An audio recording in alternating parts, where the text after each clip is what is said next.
Alrighty guys, so here we are, Sasquatch here for you. Nice early in the morning again. We're leaving Fort Nelson. We're on the road now, guys. Headed to Muncho Lake. So yeah, so we're gonna go through the Northern Rockies today, guys. We're gonna punch right through them. We're gonna actually go to the very top, Liard River. Liard River is the dividing line for the Northern Rockies. So we're gonna pass. We've driven all the way up from the south. We've been from where they start in Canada all the way up to the very end. So we've driven all of the Canadian Rockies at this point, basically. Steamboat, Watson Lake, Whitehorse. Under 1,000 to Whitehorse now. We're getting there. We're getting closer. We're gonna pass through Muncho Lake. We're gonna pass through a whole bunch of different places, guys. It'll be a good show. It's gonna be a really good show. We've been running a bison, caribou, elk, deer, moose, goats, sheep. Am I missing anything? Pretty much all of the guys can be seen on the road. So we're on the road and we are heading towards Watson Lake. Alrighty guys, you can see this trucker here. He's turning for the border, Northwest Territories border, Liard, Fort Liard, and that whole show. We'll do that at some point, guys. I really want to do that road. The road to the Northwest Territories. Nahanni National Park, Fort Simpson, Fort Liard. Just finishing the foothills here in the Rockies. So we were out on the Western Sedimentary Basin in northeastern BC. And Fort Nelson's kind of right on the border of it. We're now heading through the Rockies. We're going to head through the Rockies to Watson Lake, basically. So it's going to start getting quite hilly again. We're going to pass Toad River, Muncho Lake, Liard, Coal River. It's going to be good. Steamboat Mountain. This was the chunk of highway that washed out a couple of years ago. And all the gas stations up past this way were running out of fuel. So it's pretty dire. I can't believe it, man. Look at the road. It's open. There's nothing. There's nobody on it. I guess a couple truckers every now and then. Odd pickup like myself, probably working pickup. I've seen a couple cars. Barely any campers. Barely any campers. It's pretty crazy how, like, as soon as the tourist season ends, that's it.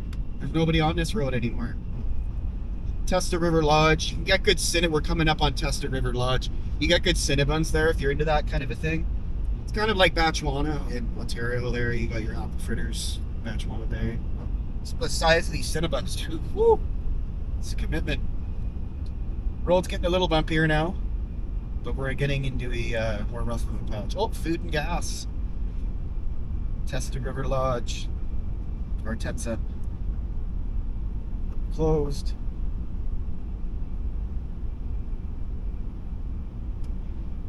That's the other thing about this highway too, guys. Just because this says there's gas, they could either be out of gas or closed. So that does not guarantee you anything when you say, oh, there's a gas station on the highway. Like, that's like what happened to me coming back from Whitehorse was I got to walk from Lake and I had 3/4 of a tank and I was like, I'm probably pretty good, right? No, not. Luckily I had my 4 jerry cans with me, so I was fine. Because the whole bunch of gas stations all ran out of fuel. Coal River, Liard River, everybody ran out of fuel because that chunk we saw there washed all out, and trucks couldn't get up to deliver fuel to the gas stations, so they were running dry. So even though I went to 3 gas stations, but none of them had gas. So then I had to use my jerry cans. So just be mindful if you are planning this trip, especially more kind of in the off season, just be aware that not everything's going to be open. Things may say they're open when they're not.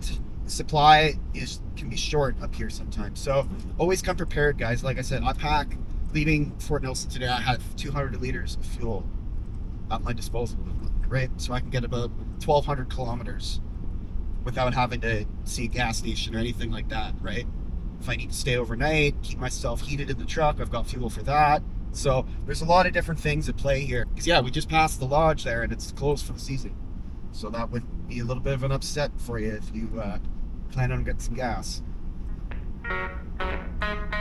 Summit Lake 64, Watson Lake 438, guys. We're getting there.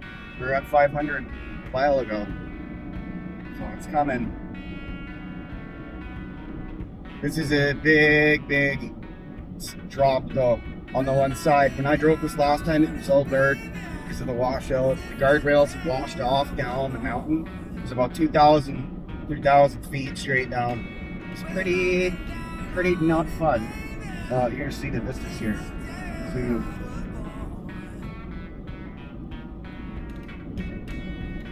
we're heading into the Rockies now. Now we're in the Rockies proper. We're in the foothills of the Rockies. We're in the Rockies proper now.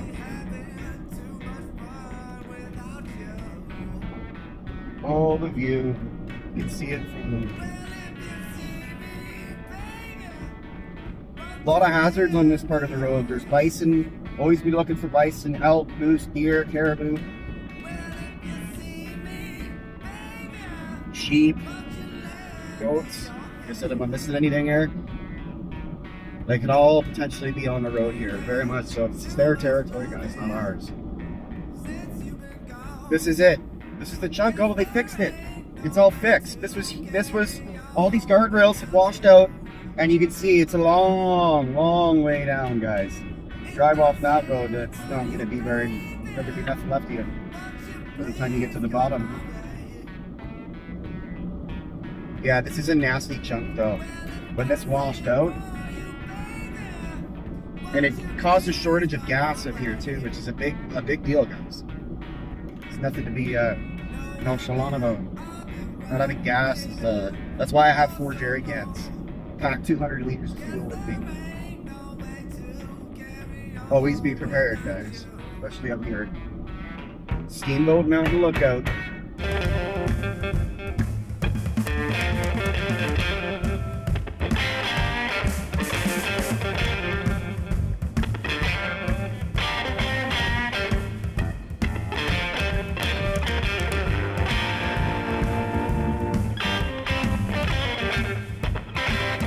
Sheep. Or that's caribou. On the road. Yeah, they're gonna walk back out on the road now. Oh no, they're just at the side. Okay, so we got some caribou. We're gonna see bison. So we're in Stone Mountain Provincial Park now. Stone Mountain's nice. We're hitting the like big Rocky Mountains now. We've been kind of in the mini mountains. Now we're getting into it like real good here. I love the Northern Rockies. They're not populated at all. Nobody comes here. It's so far. You've got to really like go out of your way to come here.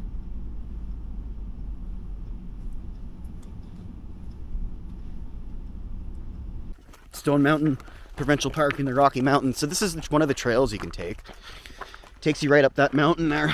Completing the 100-mile stretch of highway between Fort Nelson and Summit Lake was one of the more challenging tasks the United States Army Corps of Engineers had to face. A combination of mountains, muskeg, and rock tested road building skills and sheer fortitude of the soldiers. The construction convoy had to inch its way northwest, following the muddy trail laid out by surveyors. Civilian works who followed had the equally arduous assignment of upgrading the rough military road to an all-season highway. Delays were common, setbacks frequent, as the spring thaw of 1943 followed by heavy rains that summer turned many sections of the Pioneer Highway into a quaking, heaving bog. Summit Pass cuts through the northernmost ranges of the Canadian Rockies at 1,295 meters, 4,248 feet, the highest point on the Alaska Highway. At this latitude, over 58 degrees north, the alpine zone is only a short distance from the roadside. Here the road passes through the prime habitat of mountain caribou, stone sheep, grizzly bear, marmots, and other animals that live in the rigorous, wind-swept treeline environment. The limestone layers of Mount St. Paul rise 6,979 feet north of Summit Lake. Hiking up to the microwave tower below Mount St. George will reward visitors with spectacular views of the McDonald Creek section of highway. To establish a route through the high country required more conventional road building techniques than the muskeg demanded in the lowlands. At Summit Lake, which lies 1,283 meters, the highway begins to descend, winding down a rocky canyon to McDonald River Valley below. One of the major challenges here involved blasting a roadbed out of the rocks. Stone sheep often cross here, requiring drivers to be particularly alert. A construction camp was established at historic Mile 392, where a campground now exists. In the post-war years, this was the site of the Northwest Highway Maintenance Establishment Camp. At historic Mile 397, a large camp was set up to house civilian workers employed by Emil Anderson Construction, a contracting firm. So when you're building on muskeg and boggy kind of stuff that we've just been traveling through, you build corduroy road, guys. So take a bunch of logs, stack them together, and that's your road, right? And then you can lay everything on top of that. So, but on the road, continuing on.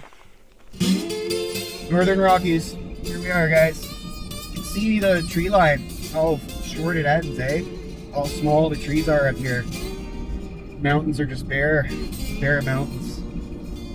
We're gonna start our descent now into Muncho, well, Toad River, then Muncho. But absolutely gorgeous. I love the Northern Rockies so much. More caribou. You guys stay off the road. Stay off the road. I know it's your home, but you stay off the road.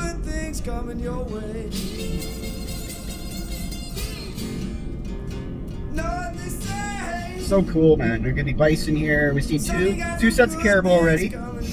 Hopefully we get some sheep. Not like I said, not on the road, but better. But get some goats. We got time for sheep here too. Okay. Oh, the Rockies, the Northern Rockies. And once we pass the yard, that's the end of the Rockies, guys. Know what they say? You gotta fly right even if it's wrong. Know what they say? You gotta fly right even if it's wrong. Oh, this is nice. This is nice. Oh, look at this construction though, eh? Can you imagine building this road through this in the 1940s? Wow. Just wow.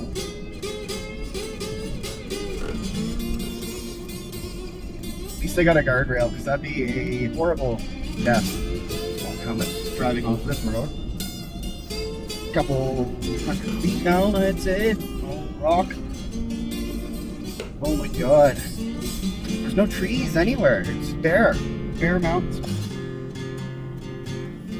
Know what they say? Oh, man. This is what it's about right here. On the road, nice scenery, good trip. Sunny can look, but you can't touch.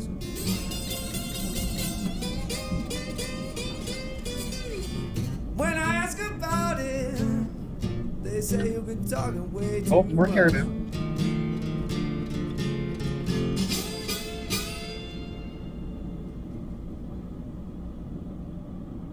Three sets now of caribou.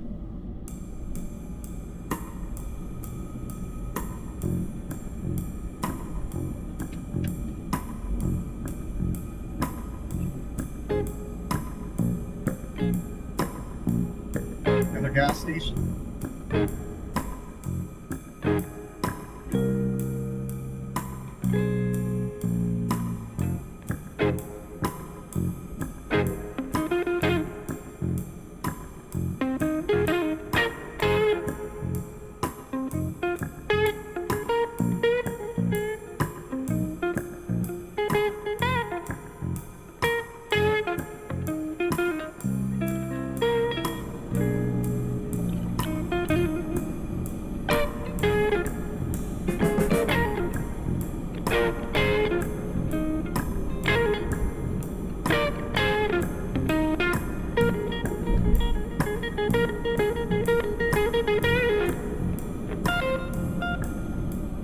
Alrighty guys, Folded Mountain.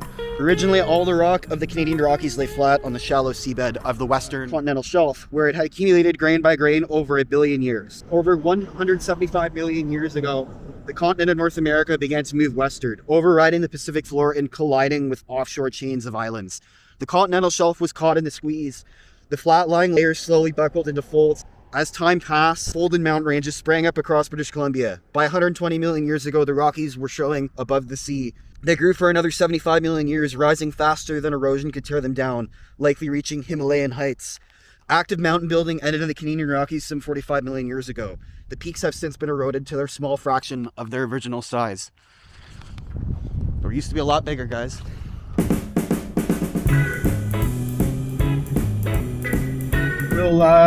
We'll be coming into Toad River fairly soon, guys. Nice little stop. Toad River's a good place to have a break. take a breather, a little bit of reset, you know.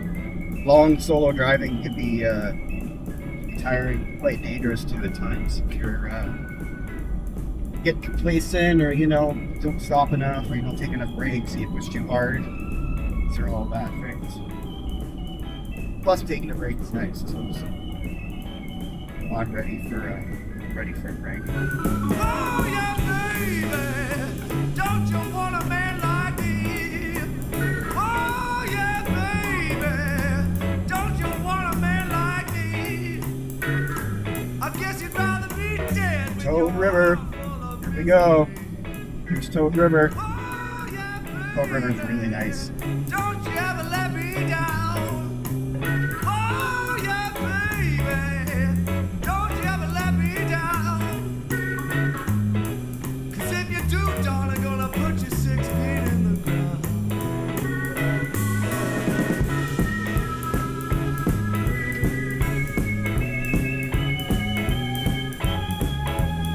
Let's just learn to dance.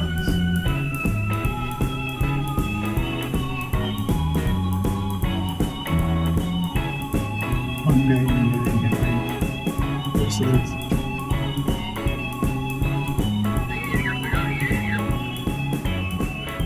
This is Toad River here. Toad River's nice. Gas is $1.99 here though. Expensive, even more than Vancouver. Toad River Lodge owners. Those are the owners of the lodge. This is kind of the place for this area. Montro's coming up next. Historic Toad River Lodge celebrates 70 years on the 75th anniversary of the Alaska Highway.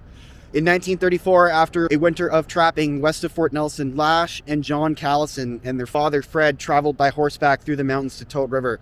They followed a First Nations trail that led them to McDame Creek's trading post on the Dees River, an area in which they wished to prospect. So this is Toad River, guys. It's a fun little place. They got cabins. That's the lodge. There's a work camp here, kind of like they got fuel supplies. There's a work camp just in the Rocky Mountains. We're at Toad River now. We're going to be heading towards Montreux now.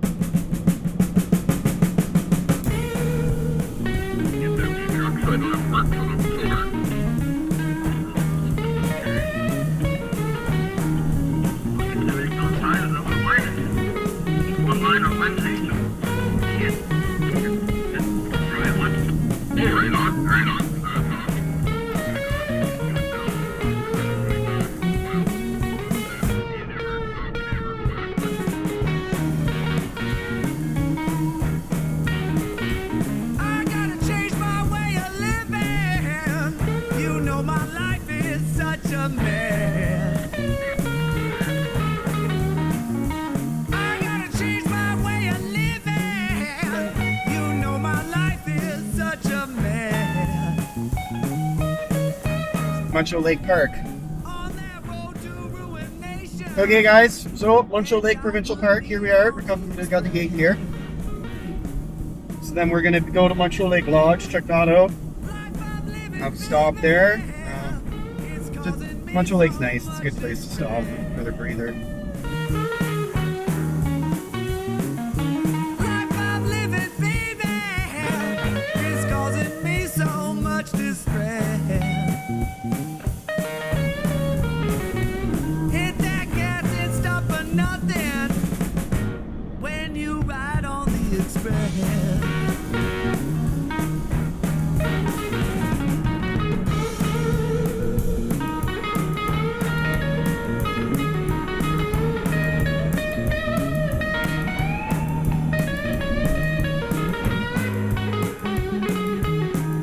Oh, Montreux Lake.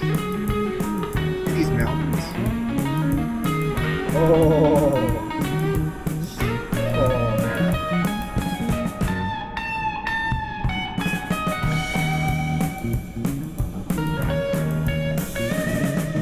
That's the Toad River there.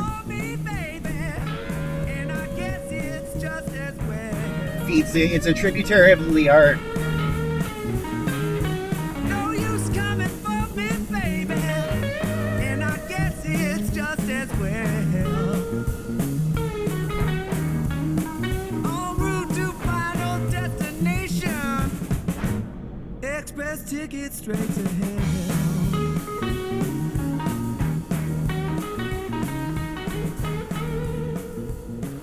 So, just in the Rocky Mountains here, look at the glacial water. Absolutely gorgeous, man. Such a cool looking terrain. High up above us here, the jagged peaks of the Rockies, guys. They're just epic. So we're about 20 minutes, 30 minutes outside of Muncho, so continuing on to Muncho Lake now. Alrighty guys, so Muncho Lake Lodge, or Muncho Lake, we're coming in here. This is Muncho Lake though, guys, seaplane there. Muncho Lake has a seaplane base.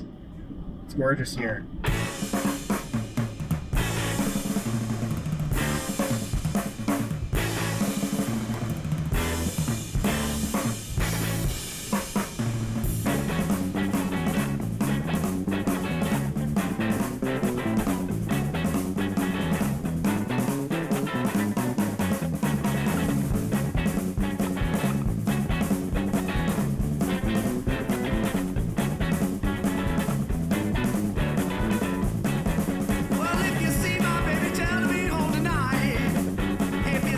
We're gonna drive up Muncho Lake. The chunk of road that is near Muncho Lake is really, really nice, guys.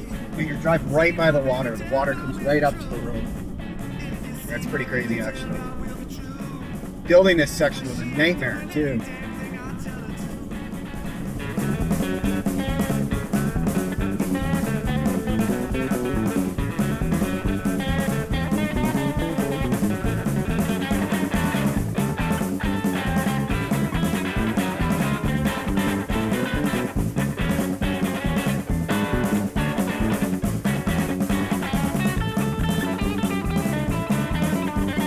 Last time I was here, the water was like way higher. It came right up to the road. It's shallower now. It looks totally different. It feels totally different. See my baby, tell her that I was wrong.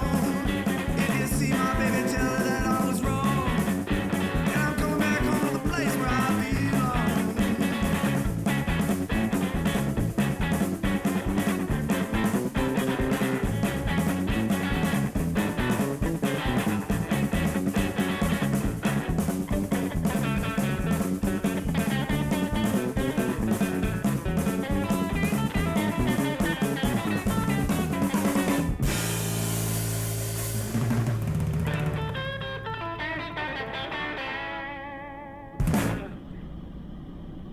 Coming to the end of the lake section here.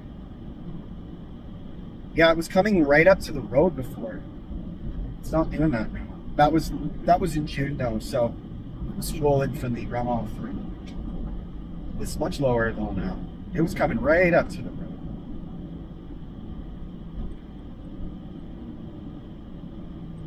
It's a very big lake too. We're just driving up the lake, 11 kilometers.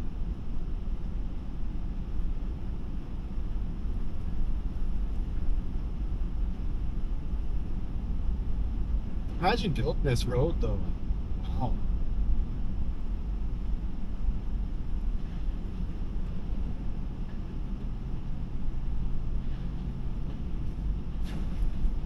That's slightly terrifying when you come around the corner and there's a massive semi truck right there.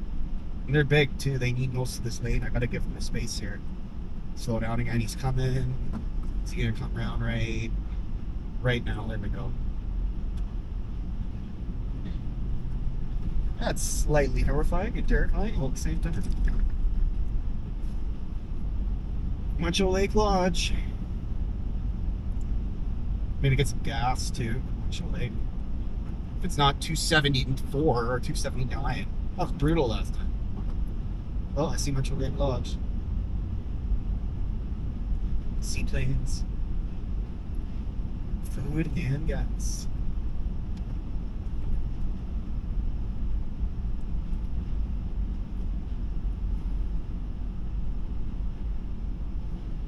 This is Muncho Lake Lodge.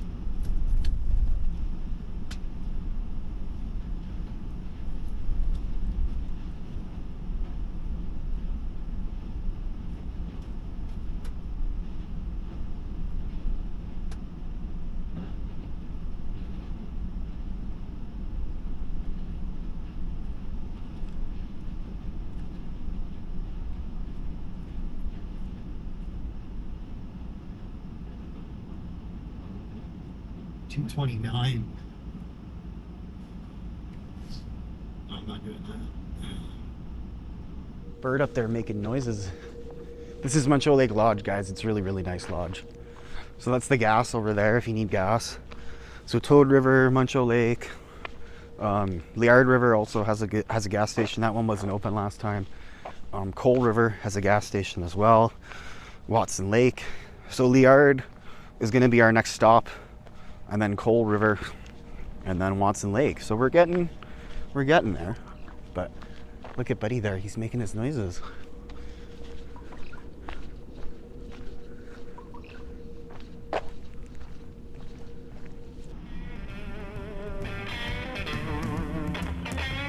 Liard River, next stop.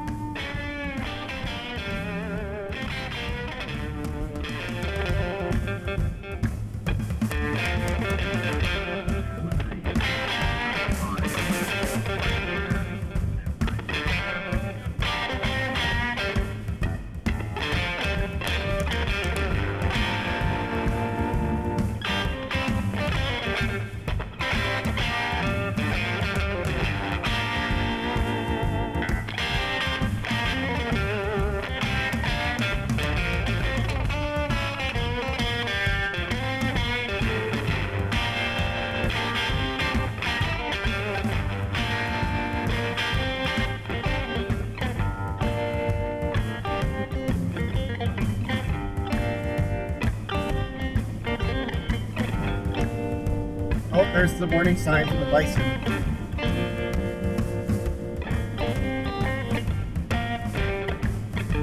Just in the Rockies, guys. We're starting to leave. Once we get to Liard, that's going to be the end of the Rockies. But we've been punching through the northern Rocky Mountains this whole morning, this whole time. This is where we are right now. It's gorgeous, absolutely gorgeous. We're going to be running into bison fairly soon. I like to hang out near Liard, Muncho on this side of the lake. Lots of rocks and boulders and canyons. Desolate though. Desolate, isolated, and rugged. It's quiet, so quiet.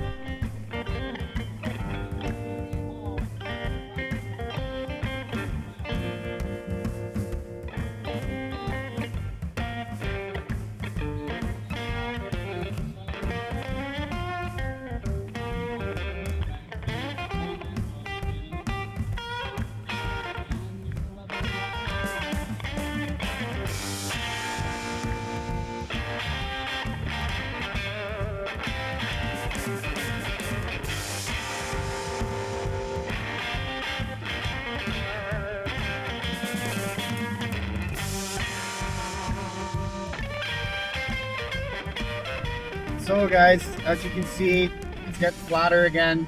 We're leaving the northern Rocky Mountains.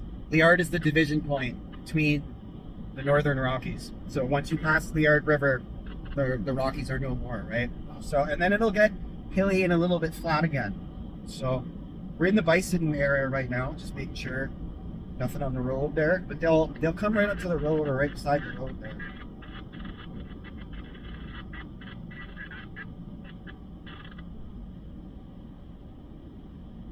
It's not nearly as busy as it was in the summer, but rightly so.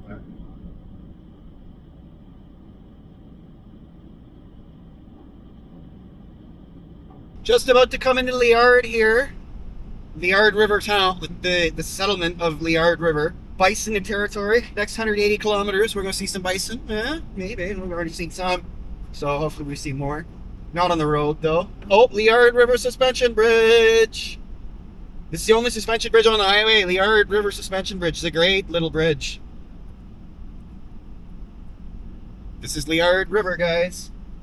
There was a mini gold rush on the Liard, actually. A little gold rush. We'll talk about that. Let's see if I can find one of the bars. McCullough's Bar, 1871 there. But it was kind of overshadowed by the desolate gold rush. So we're about to come into Liard now.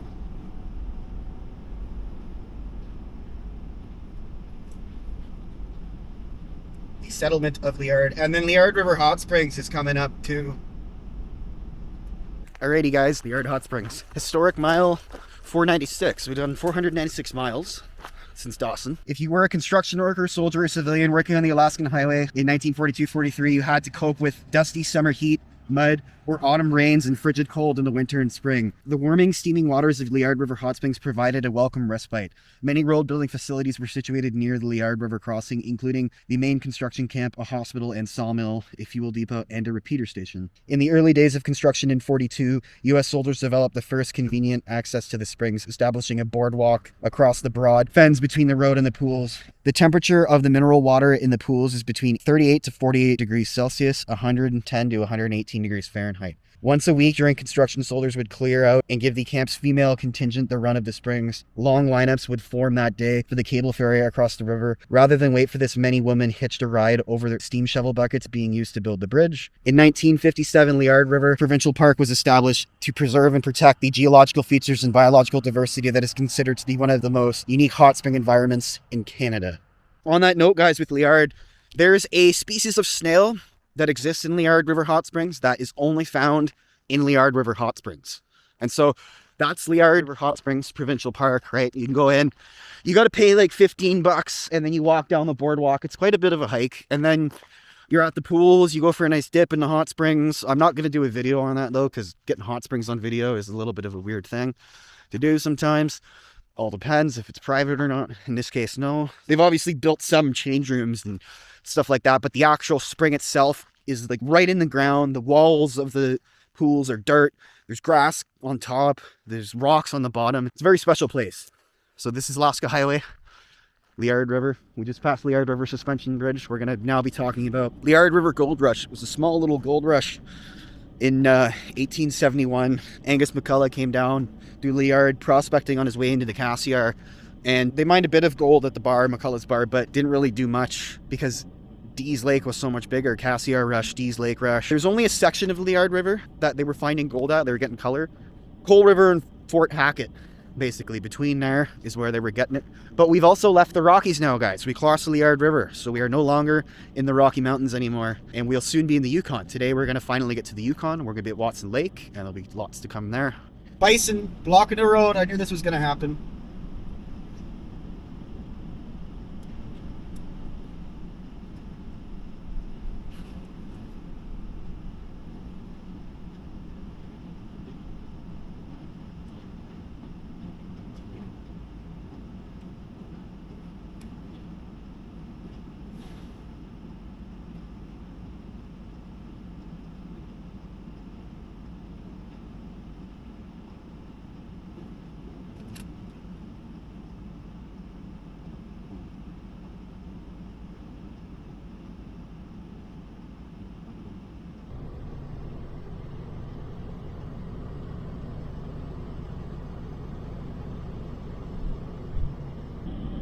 Buddy, just eating the grass. We just left Fort Nelson District.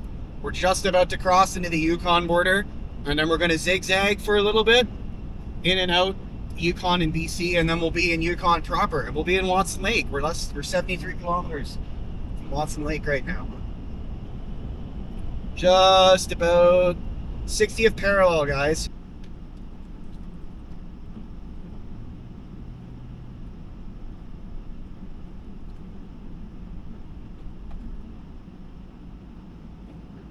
Welcome to the Yukon, guys. That's the sign. That's the sign, guys. Welcome to the Yukon. Everybody plants the flag on it. Like I said, right? You got to do that. You got to plant the flag. Now what we're going to do is we're going to zigzag. We're in the Yukon officially now. Welcome to the Yukon, guys. And we're going to go back into BC, come back up into the Yukon, go back into BC, go back up into the Yukon, go back into BC again, and then come back up into the Yukon finally. We got a bit of a ziggy-zaggy going on here.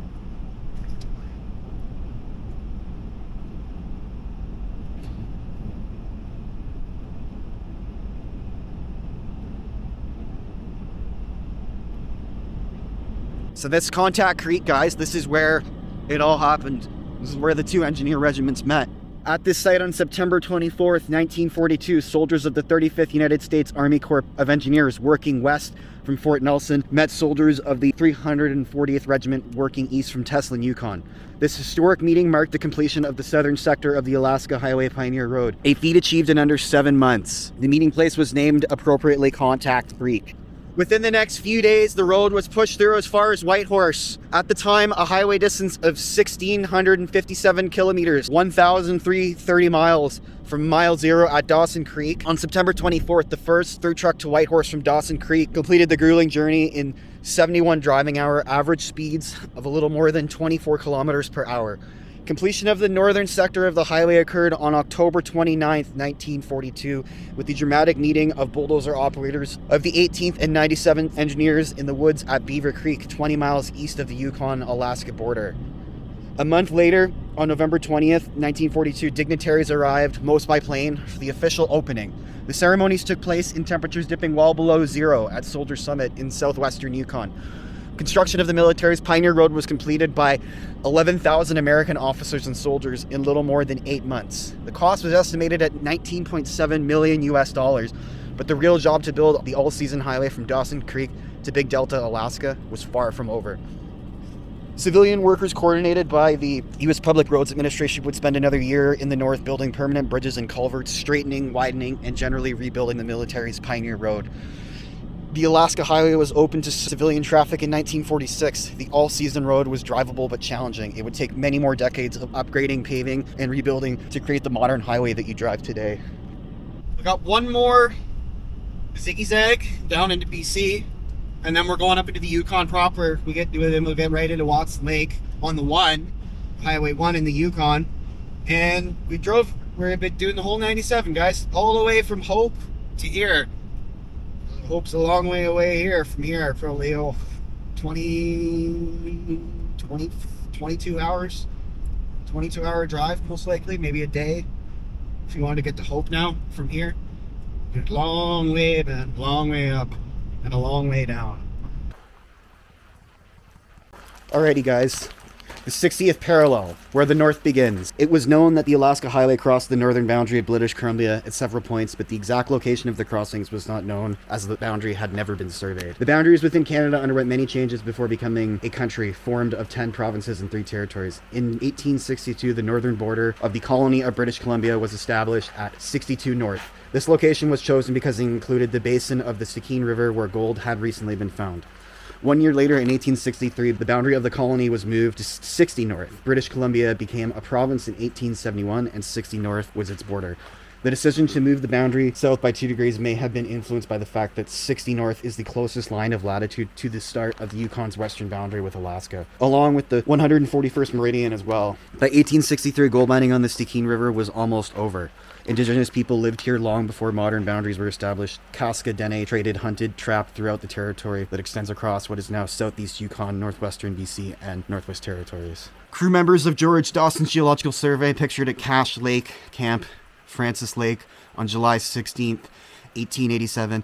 Dawson's expedition hired First Nations guides to lead them through the Yukon district. He divided his expedition into 3 parties, led by George Dawson, Richard McConnell, William Ogilvie. Until 1898, Yukon Territory was called the District of Yukon and was part of the Northwest Territories, an enormous area of land that had been acquired by Canada from Great Britain in 1870. Northwest Territories included present-day Yukon, Alberta, Saskatchewan, as well as parts of Northwest Territories, Nunavut, Manitoba, Ontario, Quebec, and Newfoundland and Labrador. The Yukon Territory was created on June 13th, 1898, with the 60th parallel as its southern border. Much of the boundary between BC and the newly formed Yukon Territory was surveyed during the years 1899 to 1901, and again 1907 to 1908. That's the latitude line, right? You can see, divides everything. We're way, way above Ontario. In Canada, the lands north of the 60th parallel make up more than 40% of the country's total area. A circle of latitude is an imaginary east-west line that runs around the circumference of the Earth. Circles of latitude are known as parallels because they run parallel to each other. These parallels are approximately 110 kilometers apart, although this distance varies as the Earth is slightly elliptical in shape. In 1887, the Geological and Natural History Survey of Canada organized an expedition to explore and survey the Yukon district. Placer gold mining was starting to attract miners and prospectors, and the federal government had almost no information about the northwestern corner of Canada. George Mercer Dawson was in charge of the expedition. Intelligent and skilled, Dawson had training in everything from geology and natural history to applied mechanics. He divided the expedition into 3 parties. The first was led by William Ogilvie, the second by Richard McConnell, while Dawson led the third party. Dawson's party followed the Liard River trade route, established almost 4 decades earlier by Robert Campbell of the Hudson's Bay Company. It led from the Pacific coast up the Stikine, Liard, and Francis rivers to Francis Lake. The expedition was grueling and required travel by pack horses, handmade boats, and on foot. Dawson battled many physical infirmities. Tuberculosis of the spine had left him with a spinal curvature that stunted his growth and deformed his upper body. In recognition of his many contributions in surveying and mapping the Yukon Territory, the new capital of the Klondike was named after George Mercer Dawson. Dawson City was the seat of the government for the Yukon for over 50 years. William Ogilvie crossed the Chilkoot Pass and traveled down the Yukon River to the 141st meridian. Richard McConnell surveyed the Stikine and Lower Liard rivers. Ogilvie was instrumental in keeping order during the Klondike Gold Rush by ensuring the gold fields and Dawson City were properly surveyed. He became the second commissioner of the Yukon. We are here, guys. We're going to be going up that way. It's a big country. It's amazing how big this country and continent is, North America. It's kind of hard to fathom sometimes the scale of where we live. Watson Lake, just on the outskirts of town now. This is Watson. Gateway to the U. See you guys on the next one.